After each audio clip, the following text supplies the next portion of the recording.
दोस्तों, जिस प्रकार से सुप्रीम कोर्ट ने राज्यपालों की ताकत को कम किया है, राज्यपालों की ताकत को कम करने के बाद अब ऐसा लगता है कि वैसे सारे मुख्यमंत्री जिनके कहीं ना कहीं एनडीए और दिल्ली के दबाव में होने की बात कही जा रही थी, अब वो आजाद महसूस करने लगे हैं। अब वो अपनी राजनीतिक प्राथमिकताओं को अपने हिसाब से, अपनी सुविधा की राजनीति के हिसाब से तय करने की दिशा में आगे बढ़ते हुए दिखाई दे रहे हैं। सबसे पहले जो संकेत सामने आया है वो पटना से आया है। वक्फ बिल का सपोर्ट करने के बाद नीतीश कुमार को ऐसा समझा जा रहा था कि नीतीश कुमार भारतीय जनता पार्टी का या गृह मंत्री अमित शाह का या मोदी जी का कुछ नहीं उखाड़ सकते।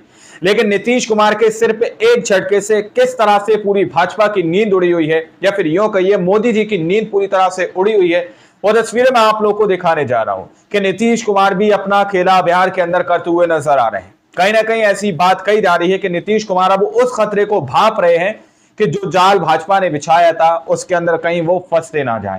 हमारे साथ वरिष्ठ पत्रकार मौजूद है अभिषेक कुमार, आप उनकी इस रिपोर्ट को देखें। दोस्तों नमस्कार, स्वागत है आपका हमारे इस यूट्यूब मंच पर। दोस्तों, जिस प्रकार से सुप्रीम कोर्ट ने राज्यपालों की ताकत को कम किया है, राज्यपालों की ताकत को कम करने के बाद अब ऐसा लगता है कि वैसे सारे मुख्यमंत्री जिनके कहीं ना कहीं एनडीए और दिल्ली के दबाव में होने की बात कही जा रही थी, अब वो आजाद महसूस करने लगे हैं। अब वो अपनी राजनीतिक प्राथमिकताओं को अपने हिसाब से, अपनी सुविधा की राजनीति के हिसाब से तय करने की दिशा में आगे बढ़ते हुए दिखाई दे रहे हैं। सबसे पहले जो संकेत सामने आया है वो पटना से आया है। और पटना में बिहार के मुख्यमंत्री नीतीश कुमार ने आज भीम संवाद को संबोधित करते हुए जिस प्रकार की लाइन ली, वो सबको अचरज में डाल रही है। पिछले कुछ महीने के नीतीश कुमार की स्पीच पर नजर डालें। दो बातें किस तरह से नींद उड़ाई हुई है नीतीश कुमार ने, वो आप लोग जरा इस वीडियो को गौर से सुनिएगा। लालू परिवार पर व्यक्तिगत हमला। लालू परिवार पर व्यक्तिगत रूप से कि पति जेल गए तो पत्नी को मुख्यमंत्री बना दिया, परिवार के आगे, बाल बच्चों के आगे सोचते नहीं है लोग, ये सारी बातें वो कहते थे। 2005 के पहले कुछ था जी, वो 2005 की डेडलाइन का जिक्र अक्सर करते थे। और इसके साथ साथ किसी सम्मेलन में जाते थे तो कहते थे, अपनी मगही हिंदी वाली, मगही टोन वाली हिंदी में कहते थे, चुनाव को चुनौआ बोलते हुए कि चुनौआ आ रहा है तो याद रखिएगा, भूलिएगा मत कितना किए हैं आप लोगों के लिए।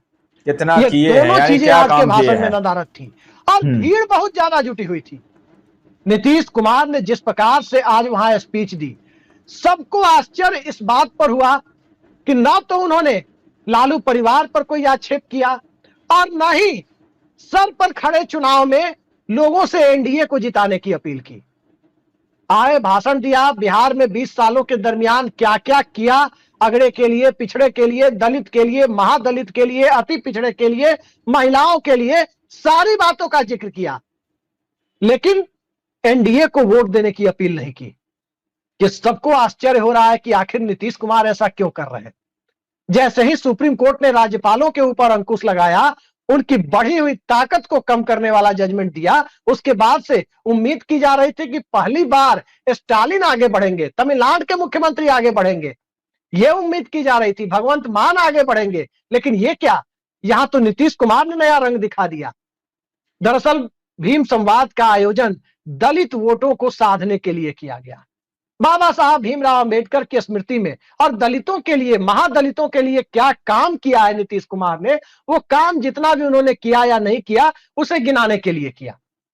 लेकिन वहां से जो संदेश दिया गया वो अपने आप में सरप्राइजिंग है, वो अपने आप में संदेह उत्पन्न करता है। और इन्हीं संकेतों के बीच अगर बिहार के किसी भी अखबार के फ्रंट पेज को आप अखबार देखें या ई पेपर देखें, कॉपीराइट का मसला हो जाता है इसलिए हम लोग आपको दिखा नहीं सकते, लेकिन आप अखबार देखें या अखबार का ई पेपर देखें, फ्रंट पेज पर पहले पन्ने पर जेडीयू की तरफ से एक वो बड़ा सा ऐड दिखाई देगा और अंदर के पन्ने पर प्रधानमंत्री मोदी की तस्वीर लगी हुई फोटो दिखाई देगी।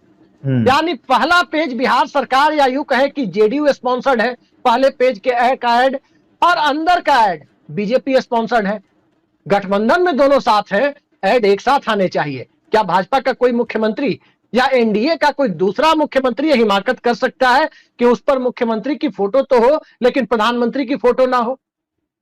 ये जहां भी एक बहुत बड़ी बात सेंटेंस है। में 4 बार ये वो प्रधानमंत्री चीज का है नाम जिसने लेने भाजपा की नींद उड़ाई हुई है बाध्यता दोस्तों। एक तरह से है भाजपा मुख्यमंत्रियों को, वहां एनडीए का कोई मुख्यमंत्री अपने ऐड में प्रधानमंत्री की फोटो ना लगाए, ये कैसे संभव है? क्या ये सब दिस इज नॉट सामान्य बातें पॉसिबल, हैं? नथिंग।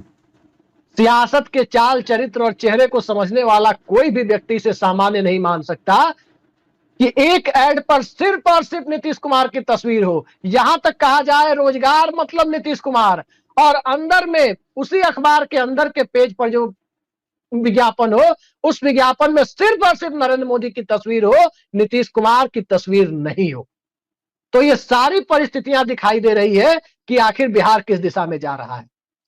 और जब ये सब चल ही रहा है तो जरा इसकी पृष्ठभूमि को देखिए। दिसंबर के महीने में एक टेलीविजन इंटरव्यू में अमित शाह ने बिहार के मुख्यमंत्री पद को लेकर कोई स्पष्ट बातें नहीं कही थी। तब कुछ भी उन्होंने स्पष्ट कहा नहीं था किया। कि ये पार्टी के संसदीय बोर्ड में तय होगा कि बिहार का मुख्यमंत्री पद चुनाव के बाद कौन संभालेगा, चुनाव नीतीश जी के नेतृत्व में लड़ा जाएगा, ये बात कही थी। यही बात फिर से अभी कुछ दिन पहले टीवी इंटरव्यू में उन्होंने दोहरा दिया है। लेकिन जब पिछली बार अमित शाह ने यह बात कही थी, तब नीतीश कुमार ने अपनी नाराजगी को नए तरीके से व्यक्त किया था। नीतीश कुमार ने भाजपा के द्वारा, भाजपा कोटे के मंत्री के द्वारा बिहार में जो बिजनेस समिट की गई, उसमें भाग नहीं लिया। चर्चा थी, विज्ञापन भी दिया गया था मुख्यमंत्री भाग लेंगे, नहीं लिया। स्पीकर कॉन्फ्रेंस हुई राज्य के विधानसभा अध्यक्षों की, जिसमें लोकसभा अध्यक्ष भी आए थे, विधानसभा में नीतीश कुमार नहीं गए। कोई सोच सकता है कि राज्य में स्पीकर समिट हो, राज्य का विधानमंडल उसे आयोजित करे और वहां मुख्यमंत्री नदारद हो जाए? नहीं गए। और उपराष्ट्रपति के कार्यक्रम में कर्पूरी ठाकुर के गांव में उनकी जयंती पर जो कार्यक्रम था, उपराष्ट्रपति के साथ मुख्यमंत्री को रहना था, लेकिन मुख्यमंत्री कब पहुंचे? जब उपराष्ट्रपति का हेलीकॉप्टर वहां से लखनऊ के लिए उड़ान भर लिया, उसके बाद मुख्यमंत्री का हेलीकॉप्टर वहां पर लैंड किया। किस तरह से नींद उड़ाई हुई है नीतीश कुमार ने, वो आप लोग जरा इस वीडियो में गौर से तो सुनिएगा। उस वक्त अमित शाह के इंटरव्यू पर उन्होंने वैसे नाराजगी व्यक्त की, और जब वैसे नाराजगी व्यक्त की, तब कहा जाने लगा कि नीतीश कुमार के नेतृत्व में चुनाव होगा। नेतृत्व में चुनाव तो शिवराज सिंह चौहान के भी हुआ था, नेतृत्व में चुनाव तो एकनाथ शिंदे के भी हुआ था, लेकिन क्या वो चुनाव के बाद मुख्यमंत्री बना दिए गए थे क्या? ये बात जेडीयू के लोगों को भी समझ में आ रही है, नीतीश कुमार के कोर ग्रुप को भी समझ में आ रही है, नीतीश कुमार के परिवार के लोगों को भी समझ में आ रही है, और नीतीश कुमार को भी समझ में आ रही है। तभी तकरीबन महीने भर पहले लगातार 4 दिनों तक 4 मीडिया बाइट में नीतीश कुमार के बेटे निशांत ने कितना किए हैं, सीधे यानी सीधे क्या मांग कर काम दी किए थी कि हैं। जल्द से जल्द उनके पिता नीतीश कुमार को बिहार के मुख्यमंत्री पद का चेहरा घोषित किया जाए। बावजूद इसके अब तक घोषित नहीं किया गया। और आज दिल्ली में एक कार्यक्रम में सम्राट चौधरी भी मौजूद थे, जो भाजपा कोटे से बिहार में डिप्टी सीएम है, और हरियाणा के मुख्यमंत्री नायब सैनी भी थे।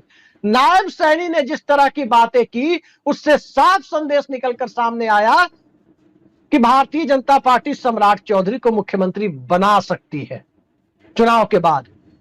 तो ये सारी चीजें जब दिख रही हो, तो नीतीश कुमार के पटना में आज के दिए गए बयान का संदर्भ समझा जा सकता है कि नीतीश कुमार कैसे अब रिएक्ट कर रहे हैं। ऐड अलग अलग, विज्ञापन अलग अलग अखबारों में आ रहे हैं। एनडीए को जिताने की अपील नीतीश कुमार नहीं कर रहे हैं। जरा सोचिए, जब वोटर का बहुत बड़ा तबका कस्बे कस्बे से, गांव गांव से आया हो, वहां नीतीश कुमार संबोधित कर रहे हो, और वहां चुनावी साल में वो ये ना कहें कि याद रखिएगा या वोट दीजिएगा एनडीए को हमारे काम का, जैसे नीतीश कुमार कहते हैं कि काम किए हैं तो मजदूरी दीजिएगा, वो सब कुछ नहीं कहा है।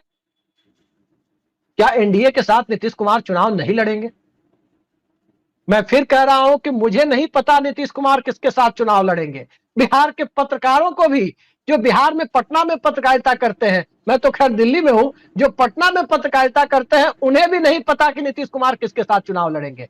सब यही कह रहे थे 2 दिनों पहले तक कि चारों तरफ से घेर लिया है। आरिफ मोहम्मद खान राज्यपाल को पटना भेजा है, केरल से बिहार भेजा गया है, तो अब नीतीश कुमार इधर से उधर नहीं कर सकते। लेकिन सुप्रीम कोर्ट का जजमेंट आ जाता है, राज्यपालों के अधिकार क्षेत्र तय कर दिए जाते हैं, यहां तक कि राष्ट्रपति को भी एक समय सीमा में बांध दिया जाता है। और उसके पहले संविधान पीठ का जो 2023 का जजमेंट है, वो पहले ही किसी भी सूरत में राज्यपाल को फ्लोर टेस्ट और उन सारी परिस्थितियों के मामले में, विप के मामले में सारी तस्वीर जब संविधान पीठ ने साफ कर दी, तो वैसे भी राज्यपालों के अधिकार कम हो गए। और कल जो जजमेंट अपलोड किया गया सुप्रीम कोर्ट की वेबसाइट पर, उसके बाद से तो राज्यपालों के अधिकार अपने आप में इतने कम हो गए। ये वो चीज है जिसमें भाजपा की नींद उड़ाई हुई है। मुख्यमंत्री अब असंवैधानिक कामों को लेकर के, इस बात को लेकर निश्चिंत हो सकता है कि राजभवन से अब कोई ऐसा काम नहीं हो सकता जो विपक्ष शासित राज्यों को कहीं ना कहीं परेशान करने वाला हो। उसी के बाद नीतीश कुमार के सुर बदले हैं, और जब सुर बदले हैं तो राजद खेमे में क्या चल रहा है? स्वाभाविक है, बिहार में कोई भी परिवर्तन राजद या भाजपा में से किसी एक की सहमति के बिना नहीं हो सकता है। अकेले नीतीश कुमार कुछ नहीं कर सकते। ना तो 2015 में कुछ कर सकते थे, ना तो 2017 में कुछ कर सकते थे, ना 2022 में कुछ कर सकते थे, और ना ही 2024 में कुछ कर सकते थे, और ना ही आज 2025 में कुछ कर सकते हैं। नीतीश कुमार के साथ चाहे राजद हो चाहे भाजपा हो, किसी एक की सहमति बनेगी, किसी एक के साथ नहीं किया कॉमन एजेंडा बनेगा, तभी जाकर के नीतीश कुमार पलटी मारना या पलटी किसी को मारने पर विवश करना, दोनों ही बातें जो आप समझ ले वो करने की तरफ जा सकते हैं। राष्ट्रीय जनता दल की पिछले कुछ दिनों की भाषा को देखें, आक्रामकता जो जदयू के प्रति दिखाई दे रही थी वो कम आई है। वैसे ज्यादा आक्रामकता तो कभी। तो आप लोगों ने इस वीडियो को शुरू से आखिर तक देखा। वीडियो के अंदर साफ तौर पर बात की गई है कि किस तरह से नीतीश कुमार की तरफ से ऐसी बातें पिछली कुछ स्पीचेस से सामने निकल के आ रही हैं कि कहीं ना कहीं एनडीए सरकार में नीतीश कुमार तो है, लेकिन उनका सहयोग अब जो है इस तरह का नजर नहीं आ रहा।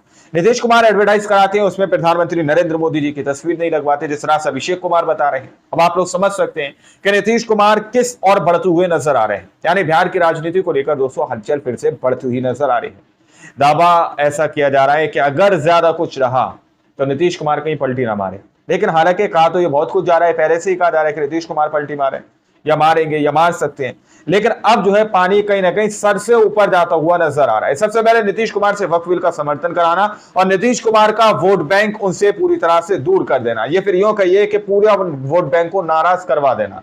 यानी कि एक मुस्लिम समुदाय को, जो कि नीतीश कुमार का एक बड़ा वोट बैंक है, वो पूरी तरह से नीतीश कुमार से हाथ छुड़ा चुका और नीतीश कुमार से दूर जा चुका है। ये चीज नीतीश कुमार साफ तौर पर देख रहे हैं।